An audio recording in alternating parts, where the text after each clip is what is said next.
అందరికీ నమస్కారం.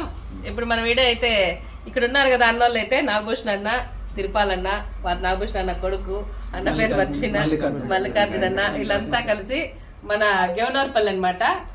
ఆ బాబుకు ఎంత మంచి ఆలోచన వచ్చిందంటే చాలా మంచి ఆలోచన వచ్చింది. ఫోన్ చేసి బాబుతో మాట్లాడతానే, అమ్మ గెవనార్పల్లిలో ఒక అన్న ఇట్లా ఫోన్ చేసి మాట్లాడినాడు, మా స్టోర్ డీలర్ అంట, మనకు రైస్ ఇవ్వాలనుకుంటున్నాడు అని చెప్పినాడు.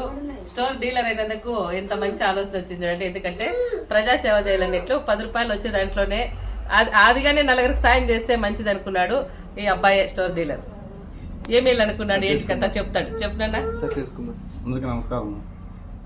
మాకు లాస్ట్ మంత్ స్టోర్ ఇచ్చినారు. దాంట్లో మాకు ఆదాయం వచ్చిందో లేదో పక్కన పెడితే అనాథాశ్రమానికి మనం భీమ్ ఇవ్వాలని నేను మా నాన్న, మా తిరుపాల మామ, మళ్ళీ శంకరమ్మ అందరికి అనుకుని ప్రతి నెల 25 కేజీలు తక్కువనే 25 కేజీలు నుంచి 50 కేజీలు భీమ్ ప్యాకెట్ ఇవ్వాలని అనుకుని మనస్ఫూర్తిగా వచ్చి అక్కకి భీమ్ ప్యాకెట్ ఇస్తున్నాం. అలాగే ఇక్కడ తిరుపాలని ఉన్నాడు కదా, అన్నగాని చూడు, నా రైస్ గాని నేను ఏలేస్తానప్ప, ఆ రైస్ గాని అక్కకి ఇచ్చేసేయని అన్నగాని చెప్తున్నాడు.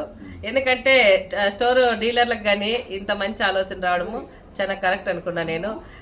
మనకు వచ్చే లాభం కంటే 4 అనాథలకు అన్నం పెడితే మంచిది అనేసి వాళ్ళకి ఆలోచన వచ్చింది. అందుకని మన ఆశ్రమంలో అవ్వాతాతలను చూసి మనం రైస్ ఇవ్వాలనుకున్నారు, రైస్ చక్కెర ఇద్దామని అంటున్నారు. అవైతే మనకు చేసినందుకు మన ట్రస్ట్ తరపున అందరికీ కానీ ధన్యవాదాలు అన్న మీకు.